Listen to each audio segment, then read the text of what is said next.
أعوذ بالله من الشيطان الرجيم. بسم الله الرحمن الرحيم. قاف والقرآن المجيد بل عجبوا أن جاءهم منذر منهم فقال الكافرون هذا شيء عجيب أإذا متنا وكنا ترابا ذلك رجع بعيد قد علمنا ما تنقص الأرض منهم وعندنا كتاب حفيظ بل كذبوا بالحق لما جاءهم فهم في أمر مريج أفلم ينظروا إلى السماء فوقهم كيف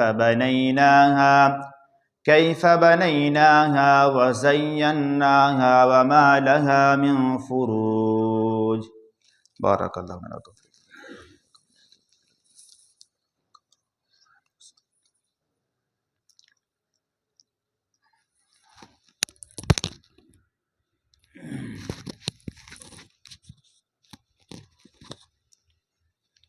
الحمد لله رب العالمين والصلاة والسلام على رسوله الكريم أما بعد قال الله تعالى في كلامه المجيد والفرقانه الحميد ظهر الفساد في البر والبحر بما كسبت أيدي الناس ليذيقهم بعد الذي عملوا. وقال النبي صلى الله عليه وسلم في الحديث المبارك إن المؤمن إذا أذنب كانت نقطة سوداء في قلبه فإن تاب ونزع واستغفر سقل قلبه وإن زادت حتى يعلو قلبه. উপস্থিত শ্রদ্ধেয় সম্মানীয় মুসলিম সমাজ ও আমার সামনে বসে থাকা ইসলাম পিপাসু ভাই সকল, ইসলাম দরদি ভাই সকল, সর্বপ্রথম আমরা সে মহান করুণাময় রব্বুল আলামিনের প্রশংসা করি, কৃতজ্ঞতা জ্ঞাপন করি, শুকরিয়া আদায় করি যে মহান আল্লাহ রব্বুল আলামিন আমাদেরকে ভালোবেসে পছন্দ করে একটি নেক উদ্দেশ্য নিয়ে একটি পবিত্র জায়গায় জমায়েত হবার, একত্রিত হবার তৌফিক প্রদান করেছেন। আমরা সকলেই সেই মহান আল্লাহ রাব্বুল আলামিনের সংক্ষিপ্ত আকারে শুকরিয়া আদায় করে আমরা সকলেই বলি আলহামদুলিল্লাহ। তারপরে পরে আমাদের শেষ নবী মুহাম্মদ সাল্লাল্লাহু আলাইহি ওয়াসাল্লাম, যে নবীর মাধ্যমে আমরা হক এবং বাতিল বুঝতে পেরেছি, যে নবীর মাধ্যমে আমরা সত্য এবং মিথ্যা বুঝতে পেরেছি, যে নবীর মাধ্যমে আমাদের সামনে জান্নাতের পথ জাহান্নামের পথ উন্মুক্ত হয়েছে, যে নবী আমাদেরকে বলেছেন কোনটা হালাল কোনটা হারাম, যে নবী আমাদেরকে শিখিয়েছেন কোনটা কাজ করলে আমরা জাহান্নামের দিকে যাব আর কোনটা কাজ করলে আমরা জান্নাতের দিকে যাব, সেই মহামানবের উপরে, সেই নবীর উপরে লাখো কোটি দরুদ ও শান্তির ধারা বর্ষিত হোক। আমরা সকলেই এক বাক্যে বলি আল্লাহুম্মা সাল্লি আলাইহি আল্লাহুম্মা বারিক আলাইহি। আজকে আমি আপনাদের সামনে আল্লাহ রাব্বুল আলামিনের কোরআন থেকে একটি কোরআন আয়াত পাঠ করেছি আর নবী করিম সাল্লাল্লাহু আলাইহি ওয়াসাল্লামের হাদিস থেকে একটি হাদিস পাঠ করেছি। এই দুটোর উপরে ভিত্তি করেই আজকে আমি আমার খুতবা আপনাদের সামনে রাখবো, কিছু বলবো, কিছু আলোকপাত করব। যদি বিষয়টা আপনাদের বলি কোন বিষয়ের উপরে বলবো, তাহলে বিষয়টা হলো যে আমরা মানুষ, আল্লাহ রাব্বুল আলামিন আমাদেরকে মানুষ রূপে পৃথিবীতে পাঠিয়েছেন, আমাদেরকে পশু পাখি করে আল্লাহ রাব্বুল আলামিন পৃথিবীতে পাঠাননি। আমাদেরকে আল্লাহ রাব্বুল আলামিন আশরাফুল মখলুকাত করে পৃথিবীতে পাঠিয়েছেন, আমাদেরকে শাররুল বারিয়া করে পৃথিবীতে পাঠাননি। আমাদেরকে আল্লাহ রাব্বুল আলামিন অতি উত্তম সৃষ্টি করে পৃথিবীতে পাঠিয়েছেন, নিকৃষ্ট সৃষ্টি হিসেবে আল্লাহ রাব্বুল আলামিন আমাদেরকে পাঠাননি। কিন্তু সেখানে আল্লাহ রাব্বুল আলামিন, সেখানে নবী করিম সাল্লাল্লাহু আলাইহি ওয়াসাল্লাম যেদিকে আমাদের সিফাত, আওসাফ, গুণাগুণ বর্ণনা করেছেন। আমরা হলাম আশরাফুল মখলুকাত, আমরা হলাম সৃষ্টিকুরের সর্বশ্রেষ্ঠ সৃষ্টি। সেখানে আল্লাহ রাব্বুল আলামিন আমাদেরকে বলেছেন আমরা নাকি গুনাহ করতে ভালোবাসি বেশি। সেখানে আল্লাহ রাব্বুল আলামিনের নবী আমাদেরকে বলেছেন আল খাত্তাউন, আমরা নাকি গুনাহগার। আমরা যদি গুনাহগার হয়ে থাকি তাহলে কথাটা স্পষ্ট আল্লাহ রাব্বুল আলামিনের এই নবীর কথার দ্বারা আমরা স্পষ্ট আকারে বুঝতে পারি যে আমাদের দ্বারা গুনাহ হবে। গুনাহ যখন আমাদের দ্বারা হবে তাহলে সেই গুনাহ থেকে আমরা বাঁচবো কিভাবে, এবং সেই গুনাহটা করলে আমাদের পৃথিবীতে কি ক্ষতি হবে, এবং আল্লাহ রাব্বুল আলামিন গুনাহ করলে তার যে আমরা অমান্য অবাধ্য হব তার প্রতিফলে আল্লাহ রাব্বুল আলামিন কিয়ামতের দিবসে আমাদের তো শাস্তি রেখেছেন। এই কিয়ামতের দিবসে বাদ দিয়ে পৃথিবীতে আমরা কি শাস্তি ভক্ষণ করব, কি নিদর্শন আল্লাহ রাব্বুল আলামিন আমাদেরকে দেবেন, আমরা কি ক্ষতির সম্মুখীন হব, এই বিষয়টা নিয়ে আমি আপনাদের সামনে কিছু বলবো। তাহলে আমার বিষয় হলো যে আপনি গুনাহ করলে আখিরাতে আপনার শাস্তি নির্ধারণ করা রয়েছে, কিন্তু পৃথিবীতে আপনি কোন বিপদের সম্মুখীন হবেন, আপনি কোন ক্ষতির সম্মুখীন হবেন, এই বিষয় নিয়ে আমি আপনাদের সামনে বলবো। প্রথমে আমি আপনাদের সামনে বলি, আল্লাহ রাব্বুল আলামিন আমাদেরকে পৃথিবীতে মানুষ রূপে পাঠিয়েছেন। আল্লাহ রাব্বুল আলামিন পৃথিবীতে মানুষ রূপে পাঠানোর একটা উদ্দেশ্য তিনি কোরআনে কারিমে স্পষ্ট করেছেন। আল্লাহ রাব্বুল আলামিন কোরআন পাকের মধ্যে বলেন ওয়ামা খালাকতুল জিন্না ওয়াল ইনসা ইল্লা লিয়াবুদুন, আমি জিন জাতিকে এবং মানব জাতিকে সৃষ্টি করেছি লিয়াবুদুন, আমার ইবাদত করার জন্য। মুফাসসির کرامগণ এখানে তাফসীর করতে গিয়ে বলেছেন লিয়াবুদুন আই মা'না আল লিওয়াহিদুন, আমরা যেন তার একত্ববাদকে প্রমাণ করি, আমরা যেন তার একত্ববাদকে পৃথিবীতে প্রচার প্রসার করি। এটাই হলো আল্লাহ রাব্বুল আলামিনের উদ্দেশ্য। এই আয়াতে আল্লাহ রাব্বুল আলামিন পৃথিবীতে আল্লাহ রাব্বুল আলামিন কি জন্য পাঠিয়েছেন সেটা স্পষ্ট করে দিলেন। আমরা মানুষ, আমরাও যখন কোনো কাজ করি আমাদের কাজের পিছনে কোনো না কোনো উদ্দেশ্য থাকে। এই যে আপনারা আপনার মাথার উপরে ফ্যান দেখছেন, সেই ফ্যান তৈরি করার পিছনে একটা উদ্দেশ্য আছে। এই যে বাল্ব দেখছেন, বাল্ব তৈরি করার পিছনে কোনো না কোনো উদ্দেশ্য আছে। এই যে মাইক দেখছেন, সেই মাইকের তৈরি করার পিছনে কোনো না কোনো উদ্দেশ্য আছে, যাতে করে আমরা সেগুলো থেকে উপকৃত হতে পারি। আল্লাহ রাব্বুল আলামিন আমাদেরকে যে পৃথিবীতে পাঠিয়েছেন তারও যে উদ্দেশ্য রয়েছে সেটা তিনি কোরআনে কারিমে স্পষ্ট করে দিয়েছেন। আমরা যেন পদে পদে তার ইবাদত করি, তার কথা অনুযায়ী পৃথিবীতে চলাফেরা করি, তার কথা অনুযায়ী যেন আমরা পৃথিবীতে উঠা বসা করি, তার কথা অনুযায়ী আমরা যেন নিজের জীবনটাকে আল্লাহ রাব্বুল আলামিনের কথা অনুযায়ী যেন পরিচালিত করতে পারি। এটাই হলো আল্লাহ রাব্বুল আলামিনের উদ্দেশ্য। যখন আল্লাহ রাব্বুল আলামিন আমাদেরকে নিজের উদ্দেশ্যের কথা কোরআনে কারিমে যে বইতে আল্লাহ রাব্বুল আলামিন বলেছেন যালিকাল কিতাবু লা রাইবা ফি, এই বইতে কোনো রকমের কোনো সন্দেহের অবকাশ নেই, সেই বইতে আল্লাহ রাব্বুল আলামিন যখন আমাদেরকে বললেন যে আমি তোমাদেরকে ইবাদত করার জন্য পাঠিয়েছি, তাহলে আমাদেরকে তারই ইবাদত করা উচিত না? আমাদেরকে তারই উপাসনা করা উচিত না?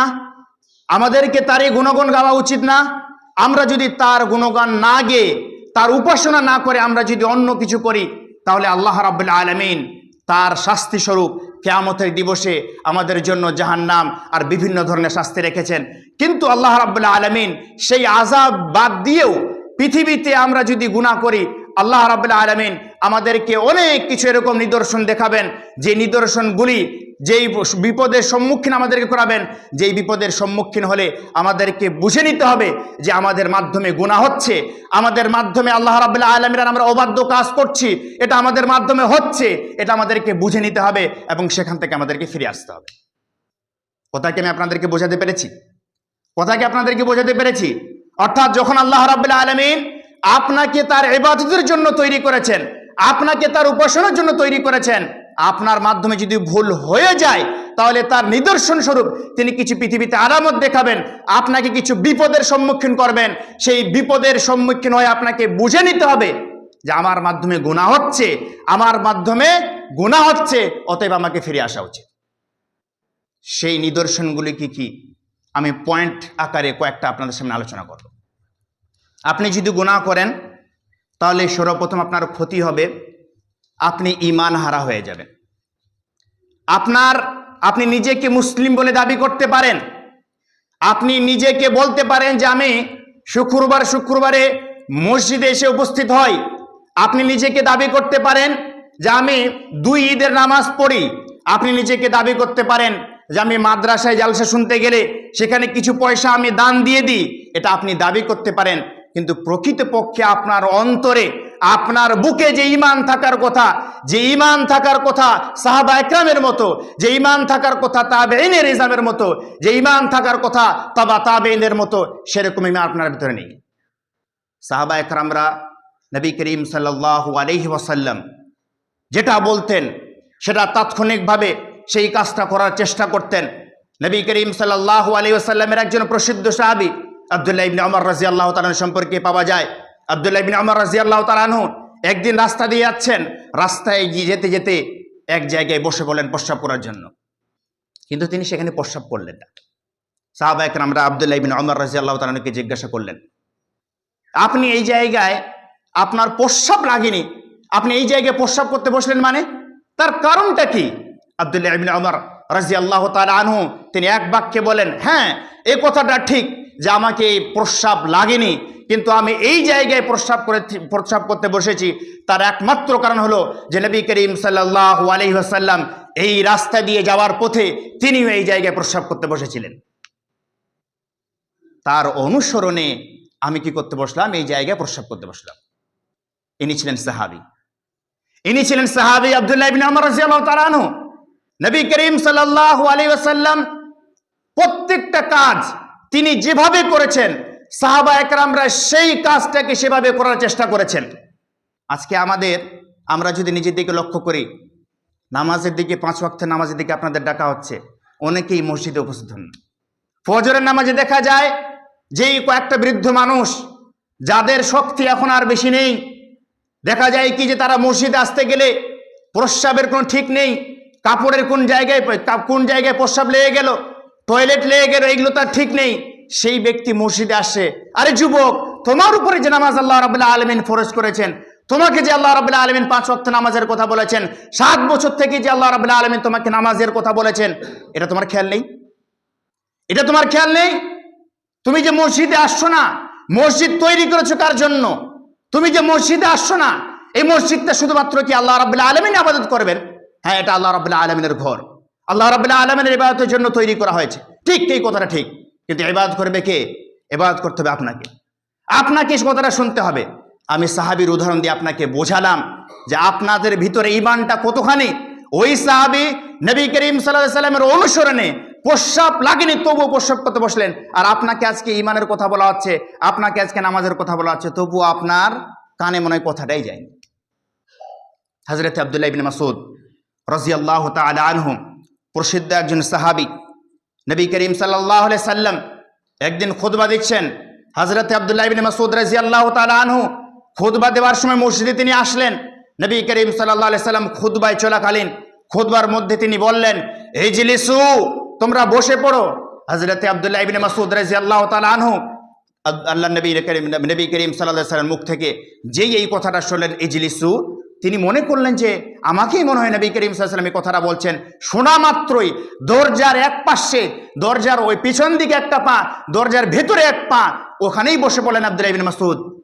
নবী করিম সাল্লাল্লাহু আলাইহি সাল্লাম তার কিছুক্ষণ পরে বললেন, আব্দুল্লাহ ইবনে মাসউদ, যখন খুতবা শেষ হয়ে গেল, আমি তো তোমাকে সেখানে বসতে বলিনি।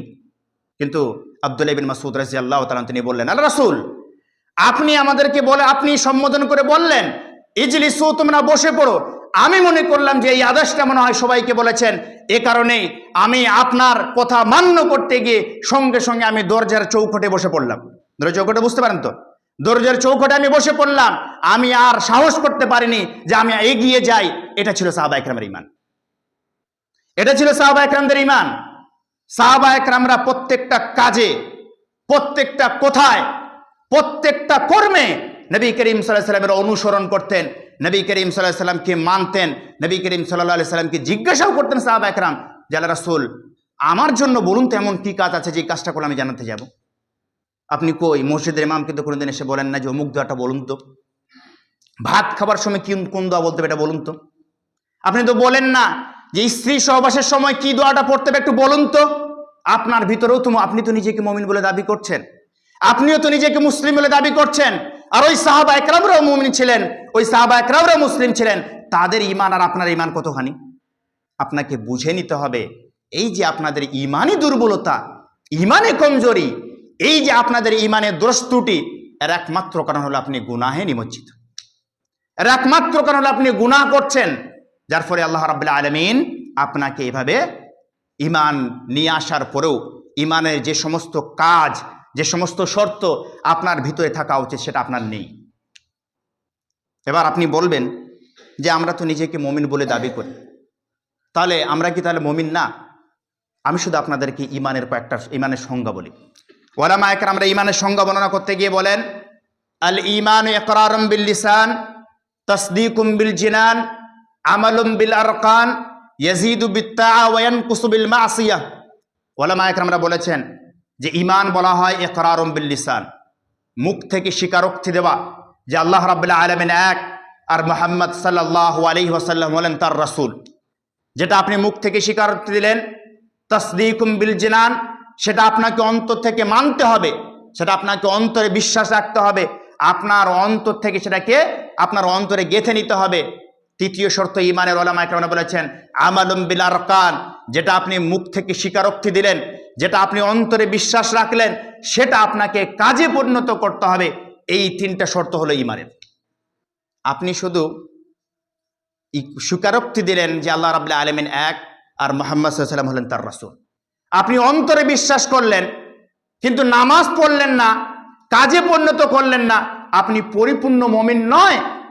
আপনি পরিপূর্ণ মুমিন নয়, আপনি পরিপূর্ণ মুমিন নয়। আপনাকে ঈমানের যদি পরিচয় দিতে হয়, তাহলে যেখানে আপনাকে মুখে স্বীকারোক্তি দিতে হবে, যেখানে আপনাকে অন্তরে বিশ্বাস রাখতে হবে, সেখানে আপনাকে সেটা কাজে পরিণত করতে হবে। এজন্য ইমাম হাসান বাসারি রাহিমাহুল্লাহ তিনি একটি খুব গুরুত্বপূর্ণ কথা বলেছেন, লাইসাল ঈমানু বিত্তাহাল্লি ওয়ালা বিত্তামান্নি ওয়ালাকিন মা ওয়াকারা ফিল কলব ওয়া সাদ্দাকাতুল আমাল। ইমাম হাসান বাসারি রাহিমাহুল্লাহ তিনি বলেন যে শুধুমাত্র ঈমান মুখ থেকে বলা নয়, শুধুমাত্র ঈমান অন্তর থেকে বিশ্বাস করা নয়, সাদ্দাকাতুল আমাল, ঈমানের পরিচয় বহন করতে হলে আপনাকে আমল দিয়ে সেটার পরিচয় দিতে হবে। হাসান বাসরি রাহিমাহুল্লাহর এই কথাটা খুব গুরুত্বপূর্ণ। আপনি আজকে মুমিন বললেন, কাজ করবেন না, তাহলে কিন্তু সে আপনি পরিপূর্ণ মুমিন হবেন না।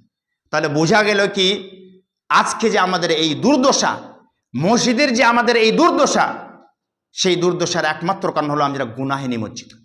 আমরা গুনাহ করছি। শুধু যে আপনাদের এখানে এটা অবস্থা, এটা নয়।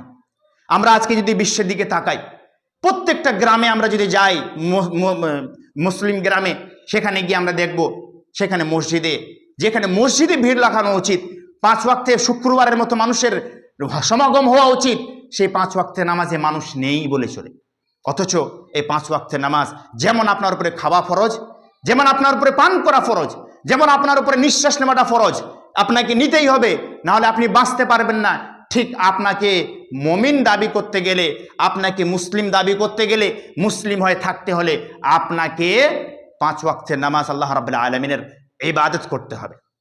তাহলে প্রথম আমরা যেটা শর্ত পড়লাম সেটা কি? গুনাহ করলে আমাদের কি ক্ষতি হবে? আমরা ঈমান থেকে আস্তে আস্তে সরে যাব, ঈমান আমাদের কমে যাবে। দ্বিতীয় কি ক্ষতি হবে? দ্বিতীয় ক্ষতি হবে, দ্বিতীয় ক্ষতি হবে ঈমানের। আমরা যদি ঈমান ভালোভাবে গুনাহ যদি করি, তাহলে আমাদের দ্বিতীয় ক্ষতি হবে যে আমাদের অন্তরে মরিচা ধরে যাবে, আমাদের অন্তরে ইসলামিক কথাবার্তা ভালো লাগবে না, আমরা অন্তর থেকে সেটাকে অ্যাকসেপ্ট করব না। কোনো জায়গায় যদি জালসা জুলুস হয়, সেই জায়গায় যাওয়ার আমাদের চিন্তা ভাবনা হবে না। আমাদের কাছে যদি কেউ কোনো ভালো কথা বলে, ইসলামিক কথা বলে, কিছুক্ষণ বলার পরে আমাদের বিরক্তবোধ মনে হবে। এই যে আমাদের আজকে সিচুয়েশন, এই যে অবস্থা, ইসলামিক কথাবার্তা শোনা মাত্রই আমাদের ভিতরে যে একটা অনীহা সৃষ্টি হয়েছে, তার কারণ ওলামায়ে কেরামরা বলেছেন এটা হলো গুনাহের কারণ।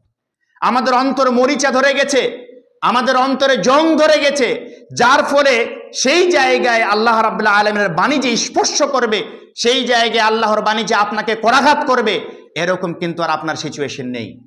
এজন্য একটি হাদিসে নবী করিম সাল্লাল্লাহু আলাইহি সাল্লাম সুস্পষ্ট ভাষায় বলেছেন, ইন্নাল মুমিনা ইযা আযনাবা কানাত নুকতাতুন সাওদা ফি কলবি ফাইন তাবা ওয়া নাযা ওয়াস্তাগফারা সুকিলা কলবুহু ওয়া ইন যাদা যাদাত হাত্তা ইয়ালু কলবা। নবী করিম সাল্লাল্লাহু আলাইহি ওয়াসাল্লাম হাদিসের মধ্যে বলেন, ইন্নাল মুমিনা, যখন কোন মুমিন, কানাত নুকতাতুন সাউদা ফি কলবি, যখন কোন মুমিন ইযা আযনাবা, কোন গুনাহ করে বসে একটা যদি গুনাহ করে, কানাত নুকতাতুন সাউদা ফি কলবি, আল্লাহ রাব্বুল আলামিন সেই গুনাহের কারণে তার অন্তরে একটা ছোট্ট কালো ফোঁটা, কলমের কালির মতো সেই ফোঁটা তার অন্তরে রেখে দেন।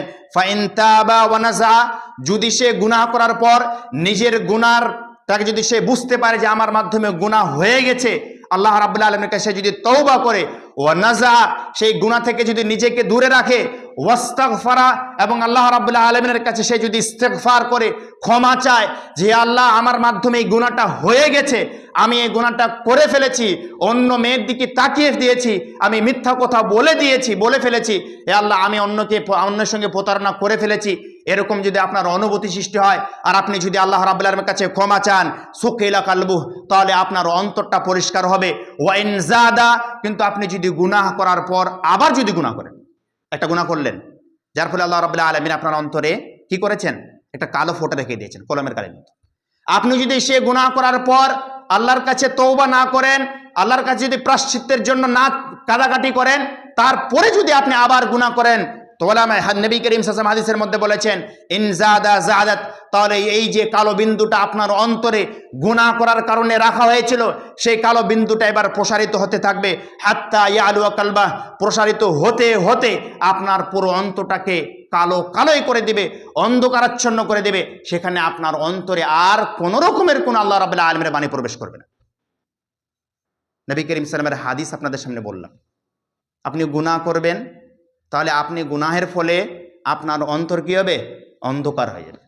আপনি গুনাহ করবেন, আপনার গুনাহের ফলে আপনাকে আল্লাহ রাব্বুল আলামিনের কথা ভালো লাগবে না, ইসলামের কথা আপনাকে ভালো লাগবে না, মসজিদ আপনার পছন্দ হবে না, জালসা জুলুসে যে ওলামা একরাম ভালো ভালো কথা বলেন সেগুলো আপনাকে ভালো লাগবে না। এটা একমাত্র কারণ, ভালো না লাগার পিছনে আপনি গুনাহ করছেন বারবার, যার ফলে আল্লাহ রাব্বুল আলামিন আপনাকে এই নিয়ামত থেকে বঞ্চিত করেছেন। এটাই কোরআনে কারিমে বলা হয়েছে, কাল্লা বাল রানা আলা কুলুবিহিম মা কানু ইয়াকসিবুন। মানুষের অন্তরে যে মরিচা ধরে যায়, এটা মানুষের অন্তরে আল্লাহ রাব্বুল আলামিন যে মরিচা ধরিয়ে দেন, এটা কথা ভুল। মানুষ গুনাহ করে তারপরে আল্লাহ রাব্বুল আলামিন তার অন্তরে মরিচা ধরিয়ে দেন। অতএব হে মুসলিম সমাজ, হে যুবক বিন্দু, হে আমার লোক মুসলিম ভাইরা, আপনারা শুনে রাখেন, নিজেকে যদি মুমিন দাবি করতে চান, নিজেকে যদি আপনি আল্লাহর দিকে নিয়ে আসতে চান, তাহলে আপনাকে গুনাহ থেকে বাঁচতে হবে, নচেত আপনি আস্তে আস্তে ঈমান থেকে সরে যাবেন, নচেত আপনার অন্তরে মরিচা ধরে যাবে, আপনার অন্তরে কোনো কথা প্রবেশ করবে না। আব্দুল্লাহ ইবনে আব্বাস রাদিয়াল্লাহু তাআলা আনহুর একটি কওল পাওয়া যায়, তিনি বলেছেন, ইন্নাল হাসানাতি জিয়া ফিল ওয়াজহ ওয়া নূরান ফিল কলব ওয়া সাআতান ফির রিজক ওয়া ইন্না লিস-সাআতি সাবাদান ফিল ওয়াজহ ওয়া যুলমাতান ফিল কলব ওয়া নাকসান ফির রিজক। আব্দুল্লাহ ইবনে আব্বাস রাদিয়াল্লাহু তাআলা আনহুর এই কওল থেকে গুনাহ করার অনেকগুলো কারণ এবং নেকি করার অনেকগুলো কারণ এখানে পাওয়া যায়। তিনি বলেন, ওয়া ইন্না লিল হাসানাতি জিয়ান ফিল ওয়াজহ, কেউ যদি নেকি করে, আল্লাহ রাব্বুল আলামিনের ইবাদত করে, আল্লাহ রাব্বুল আলামিনের কথা অনুযায়ী নিজের জীবন যাপন করে, তাহলে জিয়ান ফিল ওয়াজহ, তার অন্তরে আল্লাহ রাব্বুল আলামিন আলো, তার অন্তরে আল্লাহ রাব্বুল আলামিন নূর তৈরি করে দেন, তার অন্তরটা নূরে আলোয় আলোকিত হয়ে যায়, যেটা তার চেহারাও প্রকাশ পায়। ওয়া নূরান ফিল কলব, আর তার অন্তরে আল্লাহ রাব্বুল আলামিন এক ধরনের অপূর্ব আলো আল্লাহ রাব্বুল আলামিন তৈরি করে দেন। ওয়া সাআতান ফির রিজক, এবং আল্লাহ রাব্বুল আলামিন তার রিজকে বরকত দান করেন, তার রিজকে প্রশস্ততা দান করেন। আপনি যদি নেকি করেন, এখানে আব্দুল্লাহ ইবনে আব্বাস রাদিয়াল্লাহু তাআলা আনহু তিনটা উপকারের কথা বললেন। আপনার চেহারা উজ্জ্বল হবে, আপনার অন্তরে আলোয় আলোকিত, আপনার অন্তরটা আলোয় আলোকিত হবে, আর তৃতীয় যেটা কথা বললেন, সাআতান ফির রিজক, আপনার রিজকে প্রশস্ত হবে। আজকে আপনি বাহানা করছেন যে মসজিদে গেলে টাইম কম হবে, এই তো আমার দোকানে বিক্রি আর হবে না। আপনি আজকে বাহানা করছেন মসজিদে গেলে এই জমির চাষ করছিলাম, একটু কাজটা কম হবে, নামাজ পড়ে নেব। আজকে আপনি বাহানা করছেন যে দোকানটা বন্ধ করে দিলে খরিদ্দার ঘুরে চলে যাবে, এটা আপনি আজকে বাহানা করছেন। কিন্তু আপনি যদি আল্লাহ রাব্বুল আলামিনের ইবাদত করেন, আল্লাহ রাব্বুল আলামিনের কাছে যদি আপনি আত্মসমর্পণ করেন, তাহলে আল্লাহ রাব্বুল আলামিন আপনার সেই জমিতে আরো বরকত দিতে পারেন, আপনার সেই ব্যবসায় আল্লাহ রাব্বুল আলামিন আরো বরকত দিতে পারেন। আরে একটা কাস্টমার চলে যাচ্ছে তো কি হয়েছে? আল্লাহ রাব্বুল আলামিন তো পারেন সেই একটা কাস্টমারের পরিবর্তে আরো 10টা কাস্টমার আপনার দোকানে নিয়ে আসতে, পারেন না? আল্লাহ রাব্বুল আলামিন সবকিছু পারেন। আল্লাহ রাব্বুল আলামিন আপনার রিজকে চারিদিক থেকে বরকত দান করতে পারেন। এটা তো হলো ইবনে আব্বাস রাদিয়াল্লাহু তাআলা আনহু নেকির কয়েকটা কথা বললেন যে নেকির উপকার। তিনি তারপরে বলেন গুনাহের কয়েকটা ক্ষতি।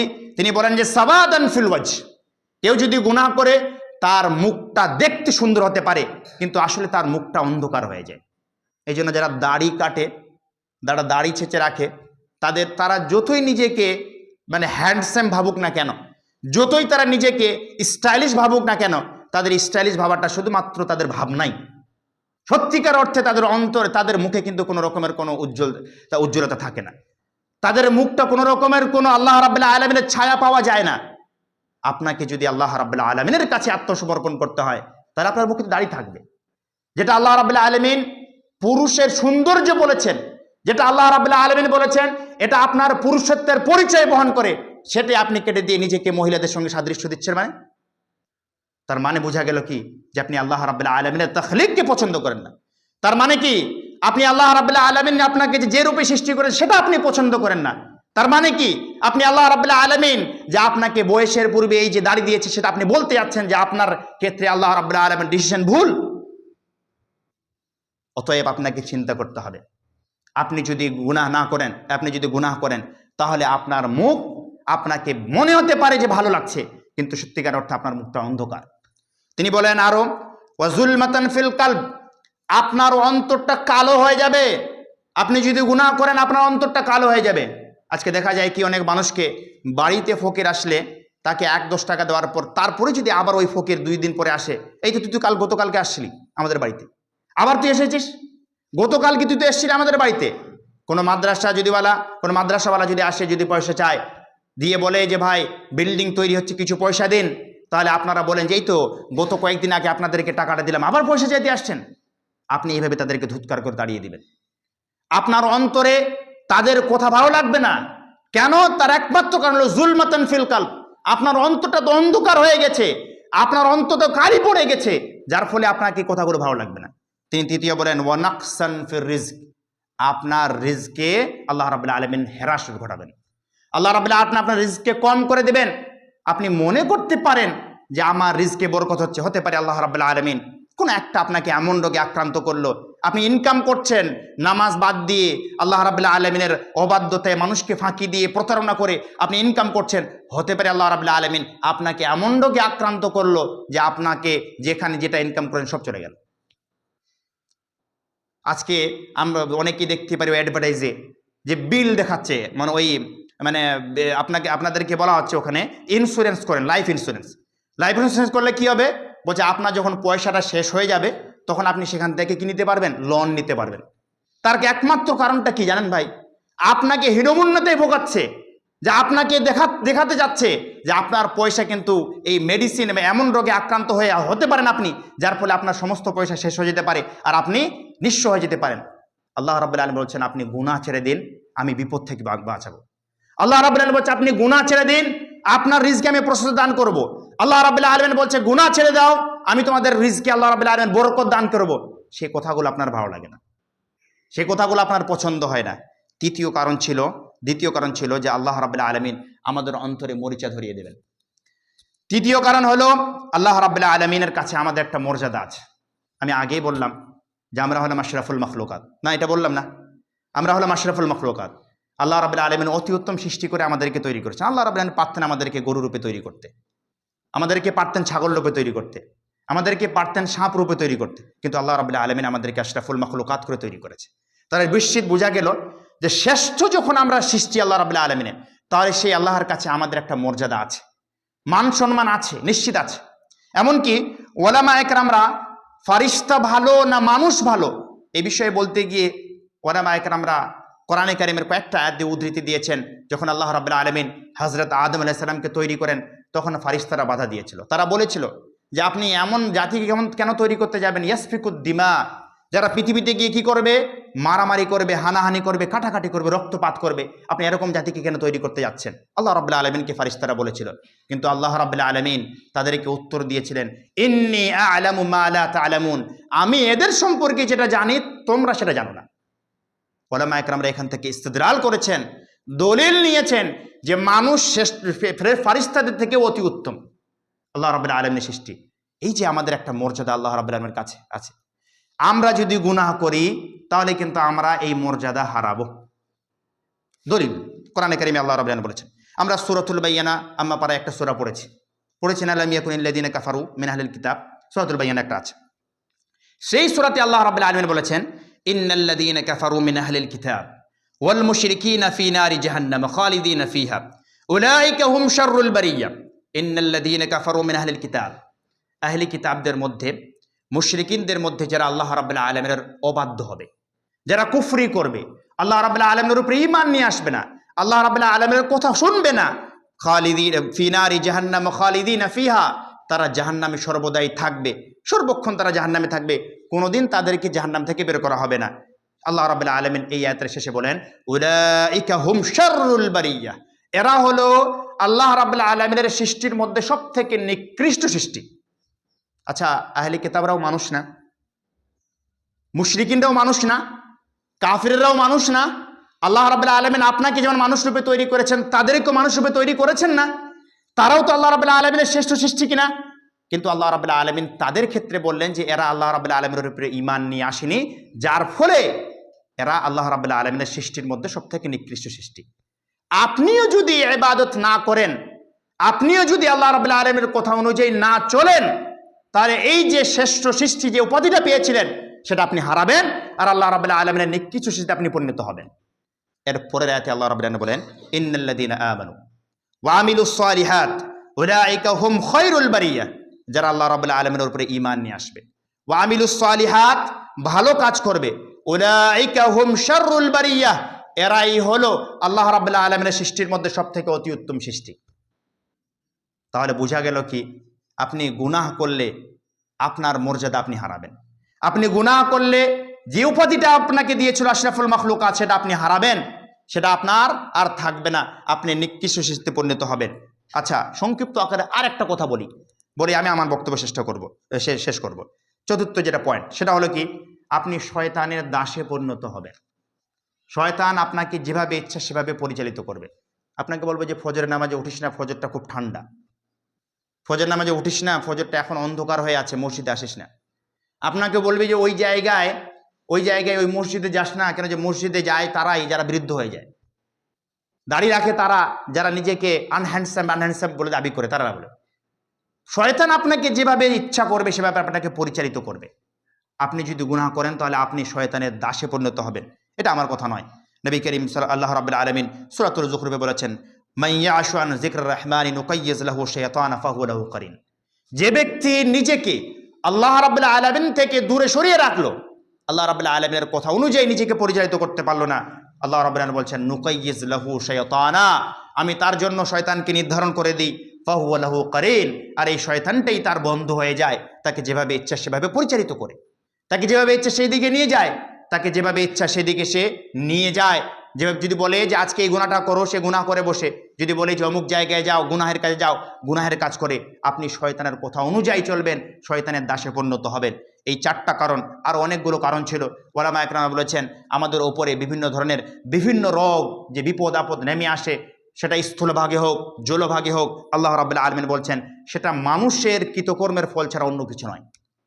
আল্লাহ রাব্বুল আলামিন কোরআন কারীমের মধ্যে বলেন, যাহারাল ফাসাদু ফিল বাররি ওয়াল বাহরি বিমা কাসাবাত আইদিন নাস, পৃথিবীতে যা কিছু বিপদ আপদ নেমে আসে সেটা মানুষের কৃতকর্মের ফলে।